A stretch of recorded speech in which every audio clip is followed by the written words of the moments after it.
notre invitée politique ce matin, c'est Raquel Garrido. Bonjour. Bonjour. Merci beaucoup d'avoir accepté notre invitation. Merci à vous de l'invitation. Députée La France Insoumise de la Seine-Saint-Denis. On est ensemble pendant 20 minutes pour une interview en partenariat avec la presse régionale représentée par Stéphane Vernet de Ouest France. Bonjour Stéphane. Bonjour Oriane, bonjour Raquel Garrido, bonjour. Et c'est Raquel Garrido, pardon. On va commencer en parlant de cette marche contre l'antisémitisme qui a eu lieu dimanche. 182 000 personnes qui étaient réunies dans toute la France. Est-ce que c'est une faute de la part de Jean-Luc Mélenchon et de la direction de la France Insoumise de ne pas y avoir pris part? C'était un très bon réflexe d'organiser une manifestation citoyenne pour que les Français aient un moment commun pour marquer une réprobation totale de l'antisémitisme. Je rappelle quand même, à tout seigneur, tout honneur, que l'idée était partie d'Olivier Faure, quand même des rangs de la NUPES. C'est chez nous qu'était sorti ce réflexe, et c'est pas anodin, c'est pas un hasard, en fait, qu'il y ait chez nous ces anticorps-là. Ensuite, ça a été repris par, comme vous le savez, par la présidente de l'Assemblée nationale, voilà, et Gérard Larcher, qui malheureusement n'ont pas créé les conditions pour qu'à Paris il y ait tout le monde, et notamment la confusion qu'ils ont maintenue à l'égard de l'extrême droite a été très péjorative. Cela dit, c'est-à-dire, c'est leur responsabilité. Eux, ils ont lancé un appel à une marche civique. Ils n'ont appelé aucun parti à manifester. Ça, c'est une grande naïveté. C'est une grande naïveté de dire ceci, parce que tous les citoyens ne sont pas à la tête d'organisations d'extrême droite. D'accord, donc le citoyen Zemmour, ou la citoyenne Marine Le Pen et tout son état-major, c'est pas des forces politiques, je veux dire, anodines. Ce sont des forces qui ont pour fonction dans la société française de faire développer le regard xénophobe, le regard discriminant, notamment à l'égard des Français d'origine musulmane. Et donc ces lunettes-là, qui sont les lunettes du racisme, ce sont les mêmes que celles de l'antisémitisme. C'est la raison pour laquelle il y avait une gêne, et plus qu'une gêne même, quelque chose qui pour certains a été vraiment résolument impossible à procéder à une sorte de anti-raciste washing. Ouais. Mais pourquoi ne pas être allé manifester avec vos partenaires de gauche?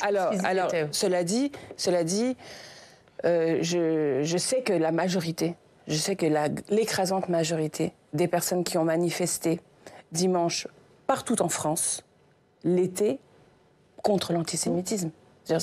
C'est évident, ça va de soi. J'ai pu le constater moi-même à Strasbourg, d'ailleurs. Vous êtes allé manifester, on va en parler. Voilà, j'ai manifesté à Strasbourg. Mais du coup, je repose ma question, est-ce que c'est une faute de ne pas vous être joint à ce cortège avec vos partenaires de je constate que nous l'avons fait. Nous avons été de nombreux députés, notamment en région, à le faire, que ce soit mon collègue Léo Walter à Digne, mon collègue Rodrigo Arenas en Avignon, mon collègue Sébastien Rome dans l'Hérault, et nombre d'entre nous ont eu ce réflexe tout à fait sain de manifester dans ce cadre-là. Mais pas tous. Je suis pas certaine que les polémiques qui sont nées avant, pendant et après la marche de Paris, finalement, soient le cœur de ce qui doit nous préoccuper. Et fondamentalement, je pense que nous ne devons pas placer en concurrence la bataille antiraciste, la bataille contre l'antisémitisme et la bataille actuelle en cours pour le cessez-le-feu et la paix à Gaza. Et j'ai l'impression que c'est là qu'il se niche une erreur politique, c'est-à-dire de d'opposer les deux choses. Est-ce que le premier à tout mélanger n'est pas Jean-Luc Mélenchon? Non, mais c'est à ça que je fais référence. Je pense que c'est là que se niche l'erreur. Notre travail, nous, dans la société, n'est pas de mettre en concurrence les réflexes citoyens, voilà, les indignations, les colères que nous avons en tant que citoyens. Aujourd'hui, on peut parfaitement manifester pour un cessez-le-feu à Gaza. Et d'ailleurs, nous le ferons ce week-end, puisque je rappelle qu'il y a à nouveau une grande mobilisation à Paris pour le cessez-le-feu samedi. Et d'ailleurs, ces mobilisations portent des fruits. Je considère que le bouger dans la position du président de la République est nécessairement, enfin je le constate, vient aussi de cette mobilisation. On va en parler, mais Jean-Luc Mélenchon fait une erreur en mélangeant tout. Mais madame, Oriane, vous voulez absolument me faire dire du mal de Jean-Luc Mélenchon. Moi, j'ai ce que j'essaye de développer, mais je crois que vous l'avez peut-être compris. Attendez, je vais vous dire quelque chose et j'aimerais que tout le monde l'entende. Je ne suis pas porte-parole de Jean-Luc Mélenchon. Ça, on l'a bien compris, on va y venir. Non, mais c'est très important. C'est-à-dire que moi aussi, j'essaye d'incarner quelque chose de différent. Donc quand vous voulez poser des questions à Jean-Luc Mélenchon, vous lui posez, et tous on grandit, et peut-être que vous aussi vous devez grandir un petit peu, c'est-à-dire arrêter de voir la vie autour des tweets de Jean-Luc Mélenchon. En tout cas, mais moi, sauf que vous appartenez encore à son parti, Raquel Garrido. C'est lui qui appartient aussi au mien. Enfin, je veux dire, pardon. Oui, voilà, mais vous êtes encore dans le même parti. Questions à lui. Quand moi, il y a eu des cette questions marche, sur ce que j'ai fait, moi, dimanche. On va y venir, mais quand il y a eu cette marche à laquelle vous étiez, on va en parler. Oui. Quand il y a 182 000 personnes dans la rue et que lui, à peine la marche terminée, il qualifie la marche d'échec en disant la droite et l'extrême droite ont rabougri et rendu en bigot le rejet de l'antisémitisme. Je vous l'ai dit. Je pense que chercher querelle aux personnes qui ont manifesté n'a pas de sens. Parce que au fond, on voulait quoi? Que les gens n'aillent pas manifester contre l'antisémitisme? Ça n'a pas de sens. Ça n'a pas de sens. Nous sommes les tenants de ce fil historique qui nous différencie de l'extrême droite. Donc on ne peut pas apparaître même par confusion, je vais dire, par connexité, comme ceux qui veulent affaiblir cette indignation populaire, cette indignation citoyenne à l'égard du racisme et de l'antisémitisme. Stéphane. Ouais, enfin, c'est quand même un peu ce qui s'est passé dimanche midi avec Manuel Bompard sur le plateau de BFM TV. Quand Manuel Bompard, donc le coordinateur de la France Insoumise, dit juste avant la manif que ceux qui vont participer à cette manif vont participer à une opération visant à réhabiliter l'extrême droite ou à nier le caractère antisémite du Rassemblement national. Qu'est-ce qu'il veut faire passer comme message? Est-ce qu'il n'est pas en train justement de chercher à dissuader les gens d'aller défiler? En tout cas, ça n'a pas marché. Bah tant mieux. Que l'on énonce sans naïveté l'opération de Marine Le Pen et d'Éric Zemmour et de la LDJ, parce que je rappelle quand même qu'il y avait dans cette mobilisation, et puis on le dit peu, mais il y a eu des échauffourées à la fin assez graves, des agressions de la part d'un groupe. Tout petit groupe. C'est un tout moi, j'y étais, groupe, ils étaient vraiment pas nombreux du tout. Et il y avait plus de 100 000 personnes dans la rue quand même. On est d'accord sur les proportions, c'est un fait. Ce que vous dites là est un fait. La grande masse, et je l'ai dit, la grande masse des gens qui étaient là étaient sereins, pacifiques, dignes, fédérés, mais c'est quand même un fait également que Marine Le Pen s'est assez pavanée avec son état-major. C'est un fait qu'il y avait Éric Zemmour, qui aujourd'hui est un raciste multicondamné pour des propos, notamment à l'égard de nos compatriotes arabes ou d'origine musulmane, et qu'un groupuscule agressif, armé, considéré comme terroriste en Israël et aux États-Unis, la LDJ, était présente pour soutenir Marine Le Pen. Tout ça est une réalité. La réalité est complexe. Et donc, la dire dans sa complexité fait partie aussi du travail des députés que nous sommes. Mais je le dis, je trouve qu'il y a quand même quelque chose de très... on est à front renversé, si vous voulez. Le rôle des Insoumis n'est pas de réfréner l'aspiration des citoyens à lutter ensemble contre l'antisémitisme. On pouvait le dire, on pouvait le dénoncer, on pouvait dénoncer ses présences et ses participations et venir manifester quand même. Ce qu'ont fait les socialistes, ce qu'ont fait les écologistes. Écoutez, moi j'ai trouvé, moi comme d'autres députés, que ce soit à Strasbourg avec mes collègues Clémentine Autain, François Ruffin, Alexis Corbière, Emmanuel Fernandez, et comme je le disais tout à l'heure, nombre d'autres collègues et de militants qui ne sont pas des députés aussi, parce que des insoumis dans les marches de dimanche, partout en France, puisqu'il y a eu 70 marches, les insoumis y étaient. D'accord ? Bon. Donc oui, effectivement, je pense que la direction de la France insoumise, de ce point de vue, est un peu en décalage avec ce que les insoumis représentent et font à l'échelle de notre propre histoire et à l'échelle du pays. Comment vous avez perçu ou vécu les propos du député David Guiraud en Tunisie, le même week-end, où au fait il justifie les horreurs commises par le Hamas en accusant Israël de faire la même chose? Très mal, parce que ce sont des erreurs factuelles, des erreurs historiques et un discours qui est profondément inacceptable. Je crois que la chose lui a été dite. Emmanuel Bompard refuse de le sanctionner. Il y a un problème à la direction de la France insoumise. Il y a besoin d'avoir, à mon sens, un sursaut là, un sursaut éthique. J'ai l'impression que leur boussole, je ne sais pas, c'est déboussolé. Voilà, elle ne marche plus. Donc, il y a besoin que les insoumis se ressaisissent, fassent du commun, dans l'unité. Et je sais que c'est pas simple parce que c'est vrai, nos contradictions, nos oppositions sont aujourd'hui publiques et ce n'est pas simple à articuler. Mais il y a besoin de ce sursaut. Vraiment, j'appelle la direction de la France Insoumise à déjà faire son propre bilan. Il y a un an, lorsque cette direction s'est autoproclamée, entre guillemets, elle a dit « Attendez, il n'y en a que pour un an, on fera le point à la prochaine Assemblée représentative en décembre ». Là, on y vient. Objectivement, leur bilan est mauvais. Et puis, il y a une sorte de gêne. Moi, j'ai une gêne. Donc, en ce qui concerne David Guiraud, pardon ? Une gêne à être encore dans ce parti avec, non, pas du tout, pas une gêne. Vous voulez absolument me mettre en marge du parti. Quelle gêne ?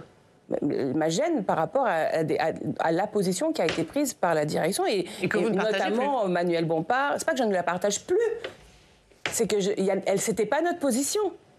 Je veux dire, ce n'était pas notre position. Moi, j'ai l'impression, dans ce cadre-là, d'être une insoumise on ne peut plus banale et canal historique. Vous voyez, j'ai pas du tout l'impression que c'est moi qui ai bougé. J'ai pas du tout l'impression. Peut-être que je me trompe, mais j'ai l'impression d'être solide sur mes assises et mes principes qui sont ceux qui constituent mon engagement dans cette organisation. Et donc, voilà, je pense qu'il faut s'amender, il faut se regarder en face et il faut aussi corriger, il faut corriger. Mais on ne comprend plus la stratégie ou le dessin de ce mouvement. Je ne sais pas si vous avez entendu Manuel Valls sur France Info TV samedi, qui accusait Jean-Luc Mélenchon, qui disait « Jean-Luc Mélenchon veut tout faire pour que Marine Le Pen gagne en 2027, de façon à précipiter une espèce de chaos en France dont la France Insoumise pourrait tirer parti. » Est-ce que ça, c'est de la politique fiction ou est-ce qu'il y a une part de vrai dans ce... Manuel Valls, d'abord polémiquer avec Manuel Valls, je ne vois pas l'intérêt, parce que pour moi, il représente vraiment pour le coup une marge totale de la vie politique en France. Cette espèce de calcul délirant qui consisterait à pousser le Rassemblement national. Choisissez des références autres que Manuel Valls. Manuel Valls, c'est la loi de déchéance de nationalité. Donc il y en a bien qui ont pavé le chemin de l'extrême droite. C'est eux, d'accord ? Aujourd'hui, l'extrême droite prospère aussi sur l'échec de la social-démocratie. Et justement, notre fonction historique à nous était de s'assurer que les erreurs grossières de la social-démocratie n'aboutissent pas à la disparition totale du fil historique de l'émancipation et du progrès que nous représentons. Donc je ne veux même pas débattre avec Manuel Valls, qui au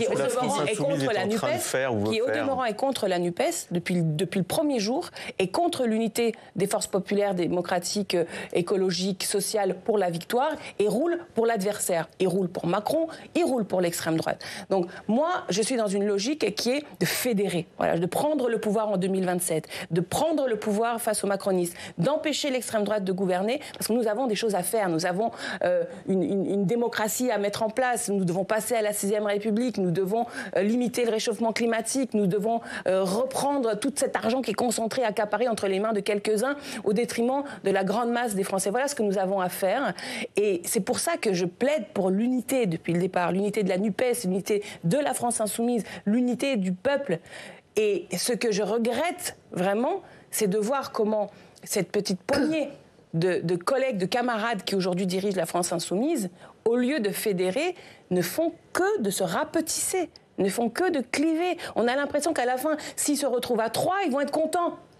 Bon, mais c'est pas ça faire de la politique, c'est pas ça paver un chemin pour gagner. C'est exactement l'inverse. Nous avons fait 22% à l'élection présidentielle, nous avons fait 26% au premier tour de la législative. Notre rôle historique, c'est de gagner. Donc faisons en sorte voilà. Mais est-ce que les premiers à mettre à mal l'unité de la NUPES, ce n'est pas eux ? Et est-ce que la NUPES pourra tenir tant qu'il y a Jean-Luc Mélenchon et la direction de la France Insoumise ? Il faudra que la NUPES tienne. On n'a pas d'autre choix, on n'a pas d'autre chemin vers la victoire. Et je rappelle quand même à chacun des députés, les députés qui ont été élus sur le label de la NUPES ont été élus sur un programme, je le disais, ce programme de rupture avec la social-démocratie et aussi sur une stratégie de rassemblement. Ce sont les deux jambes de la NUPES. Chaque député élu NUPES reste NUPES. Il doit à son électorat fidélité à ce programme et à cette stratégie de rassemblement. Nous sommes 150 députés. Donc c'est notre travail de continuer au moins à l'Assemblée nationale, qui est le cœur on va dire, du réacteur nucléaire de la NUPES, à faire des choses ensemble. Nous le faisons d'ailleurs dans les différentes commissions. Le groupe de travail que je copilote, par exemple, sur le passage à la 6e République, continue son travail, non seulement à l'Assemblée, avec des auditions parlementaires, mais également dans le pays, puisque nous faisons maintenant des auditions populaire. Je serai à Toulouse en décembre, par exemple.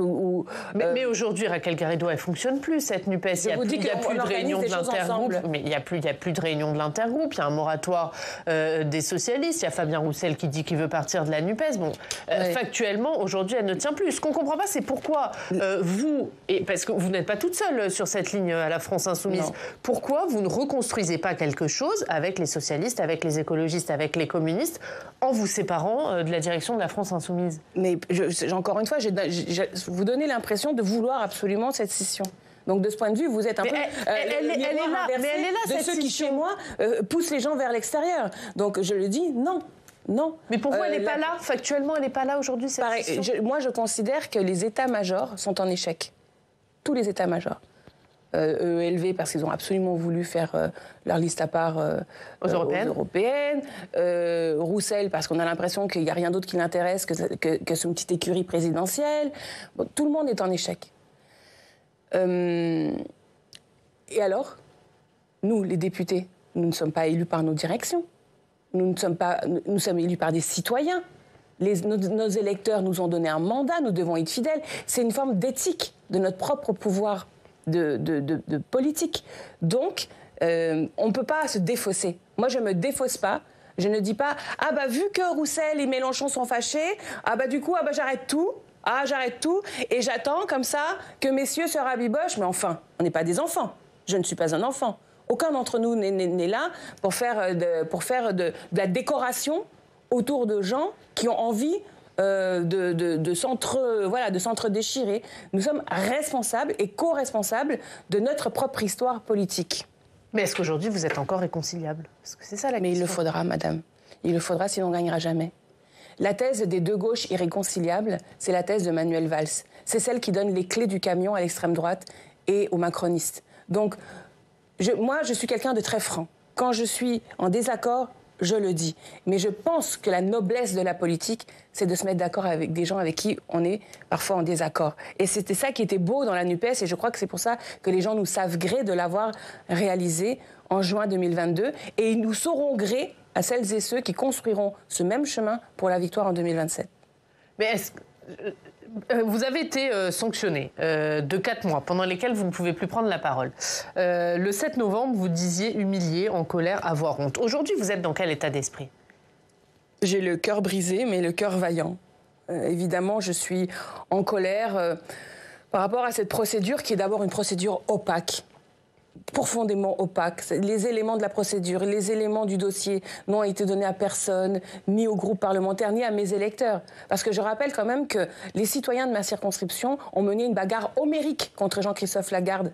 Ils ont dégagé un élu qui était là depuis 20 ans de la droite affairiste. Et donc si je suis là, c'est pour porter les voix des habitants de Bobigny, de Drancy, du Bourget. Et alors, un groupe de 20 personnes s'arroge le droit de dire à ces électeurs-là « Ah ben vous n'aurez pas une députée à 100%, vous aurez une députée qu'à 50%. Bon, et sans donner le début de commencement d'un élément factuel qui leur permet à eux de juger. Pas même à vous? Ben, moi, on m'a donné des éléments, bien sûr. Vous allez les rendre publics? Oui, absolument, mais bien sûr. Et je le donne à quiconque me le demande. Mais bien sûr, la procédure, par définition, toute procédure doit être transparente. L'opacité ne produit qu'arbitraire et injustice. Et alors, ce qui me fascine, c'est à quel point mes camarades du bureau du groupe parlementaire ne le voient pas. Ils passent leur journée à dénoncer l'opacité du fonctionnement de Yaël Braun-Pivet. Comment Yaël Braun-Pivet a utilisé le bureau de l'Assemblée nationale pour essayer de rendre irrecevable la loi sur les retraites qui avait été pourtant déclarée recevable antérieurement. Tous les jours, nous dénonçons les passages en force, les 49.3, l'utilisation du 47.1 pour faire passer la loi retraite. Tous les jours, nous dénonçons ces opacités, ces arbitraires dans les procédures. Et comment ne pas voir que si nous faisons la même chose chez nous, nous perdons toute crédibilité à dénoncer ces défauts démocratiques dans la Ve République. Donc il faut être cohérent. Moi, je souhaite que nous soyons cohérents. Si j'ai fauté, j'ai aucun problème. Si j'ai menti, si j'ai violé une décision collective, je suis prête à me soumettre à toutes les sanctions. Mais pour vous n'avez pas fait bien sûr que non. Et je me suis Manuel Bompard, il dit que vous n'avez pas été sanctionné pour avoir eu des positions divergentes envers Jean-Luc Mélenchon, pour avoir critiqué Jean-Luc Mélenchon, mais parce que vous n'avez pas respecté des décisions collectives. Ouais, je m'en souviendrai alors à ce moment-là dans la suite quand je dirais des choses en désaccord avec Mélenchon. Alors c'est permis alors. C'est ce qu'il dit. Il dit que c'est pas pour ça que vous avez été sanctionné. Bon, la vérité, mais bon, de toute façon, je vais tout donner. Hein, mais qu'est-ce qu'il y a alors ? Qu'est-ce qu'il y a dans cette procédure ? Eh ben, des désaccords politiques. On me reproche des expressions publiques. Je l'ai dit, par exemple, l'expression publique du 22 octobre sur le bilan de Jean-Luc Mélenchon depuis un an. Des expressions, lui à la France Insoumise. On m'a même reproché des expressions de février 2023 où je considère que des collègues devraient démissionner de leur mandat de conseiller régional parce que nous avons une charte qui interdit le cumul des mandats chez nous. Bon, c'est tout à l'avenant. Et on me montre une sorte de dossier comme quoi j'aurais maltraité des collaborateurs, et ça, je trouve ça immonde. C'est-à-dire ça relève de ce que ferait un employeur lorsqu'il veut monter un dossier pour un licenciement abusif, et qu'on entraîne des collaborateurs là-dedans me semble vraiment, là pour le coup, un abus qui est inacceptable. Mais moi, je suis pour la transparence. Voilà, de toute façon, on ne se défend jamais. Vous allez les rendre publics quand ? Comment ? Déjà, j'en ai donné quelques éléments, mais les membres du groupe parlementaire, moi j'ai demandé au groupe parlementaire de lever ma sanction. Je ne suis pas la seule d'ailleurs. Le premier adjoint de ma circonscription à Bobigny, le premier adjoint de Bobigny, qui n'est pas insoumis, dit mais nous l'avons envoyé là-bas, donc au moins donnez-nous les éléments. Donc ils doivent se saisir des éléments. Et puis dans les régions aussi, les militants me l'ont demandé. Parce qu'aujourd'hui, ça débat partout à la France Insoumise. Et c'est ça peut-être qui est finalement le bien pour le mal, c'est que dans la France Insoumise, partout les militants débattent de notre fonctionnement, de cette sorte de rabougrissement de la direction. Et ça, c'est une bonne chose. Parce que l'avenir de notre mouvement tient aussi à la façon dont les insoumises et les insoumis contrôlent leur organisation, contrôlent leur chef, obtiennent d'avoir un protagonisme plus important politique au sein de leur mouvement. Et donc, je les remercie d'abord pour leur soutien, car j'ai reçu énormément de soutien, d'affection, on va dire, d'affection. Mais maintenant, il faut agir, il faut avancer, il faut qu'on cherche à solidifier l'unité de notre mouvement qui est en péril. Mais cela passe par le rétablissement d'un certain nombre de principes importants. Une dernière question, Stéphane ? Une dernière question sur l'actualité parlementaire. Le vote solennel de la loi immigration aura lieu aujourd'hui, cet après-midi au Sénat. Donc la majorité sénatoriale, les Républicains, les centristes ont beaucoup durci le texte. Comment est-ce que l'Assemblée peut le reprendre, et sur quoi vous vous battrez, vous, à l'Assemblée, sur ce texte en décembre ? La conversation autour des immigrés, déjà, quand même, j'espère que nous n'avons pas la naïveté, cette conversation est faite pour qu'on ne parle pas d'autre chose. Quand est-ce que Darmanin a eu l'idée de commencer à mettre ce projet de loi ? Pendant le mouvement des retraites. Depuis le mouvement des retraites, cette loi était une sorte d'arlésienne, qu'elle allait venir, que vous alliez voir, que c'était programmé tel jour, et puis finalement non, et finalement oui. C'était une façon de toujours maintenir vivant dans le pays, dans le débat médiatique, la question du problème des immigrés. Alors moi je le dis, et en plus je le dis pas seulement en tant que députée insoumise, il se trouve que moi-même je suis immigrée. Moi je suis arrivée dans un avion à l'âge de 14 ans. Je suis devenue française à 25 ans. Voilà, ce que je souhaite, c'est quand on allume le poste, on nous fiche la paix. Qu'on arrête de se servir des immigrés pour résoudre les problèmes de tout le monde. Voilà. Aujourd'hui, si les Français sont dans la misère, s'ils sont dans la galère, si l'inflation est galopante, si on doit choisir entre payer les chaussures des enfants, la cantine ou des vacances, c'est pas de la faute des immigrés. Donc, Darmanin, ça suffit maintenant. C'est-à-dire, on ne peut pas un jour dire que nous allons lutter tous ensemble contre les discriminations, contre l'antisémitisme, et ensuite le lendemain, dire « Ah, mais attendez, on a trouvé un autre bouc émissaire !» C'est les immigrés. Voilà, donc ça suffit. Cette loi sur les immigrés qui vient là, elle ne résout aucun problème de sécurité. L'assassinat du professeur Dominique Bernard, parce que Darmanin a quand même eu la dégueulasserie de considérer que cette loi allait résoudre ce type d'assassinat, c'est faux. C'est faux. Merci. Rien dans cette loi ne rendra la vie meilleure pour qui que ce soit. Merci Raquel Garrido. Merci beaucoup d'avoir été notre invitée. Stéphane, la une de Ouest France, ce sont les villes vertes. L'Ouest est champion des villes les plus vertes. C'est à la une de votre journal. Merci à tous les deux. On passe au Club des Territoires.